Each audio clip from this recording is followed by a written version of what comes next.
तात्काळ आरोपींच्या शोधकामी आपण 3 पथकं रवाना केली होती. या तपास पथकांकडून आलेल्या गोपनीय माहितीवरून आपण आरोपींना काही तासामध्ये अटक केलेली आहे.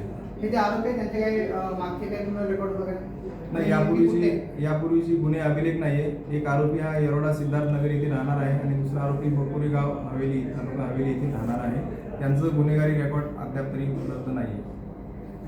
पोलीस स्टेशन येथे आज दिनांक 18/8/2026 रोजी तक्रारदार संदेश चव्हाण यांनी तक्रार दिली की त्यांचं टॉनिक जे शॉप आहे त्या शॉपमधून काही दारूच्या बाटल्या चोरल्या गेल्या. त्याबद्दल CCTV त्यांनी चेक केले. त्याच्यामुळे त्यांच्या निदर्शनास आले की दिनांक 2/8/2026 आणि 7/8/2026 या काळामध्ये त्यांनी CCTVची त्यांनी पडताळणी केली. त्या CCTVमध्ये काही इसम हे 2 इसम दारूच्या बाटल्या घेऊन चोरी करताना दिसत आहेत.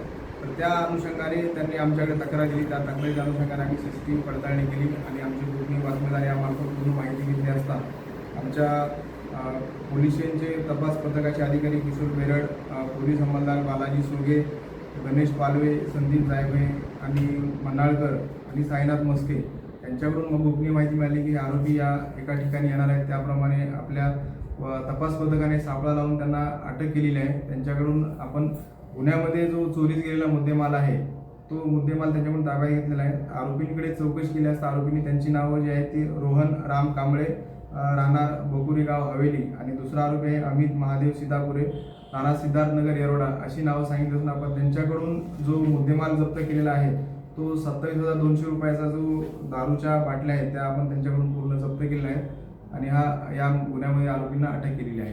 तपास करत आहोत. साधारण बाटल्या किती आणि कुठल्या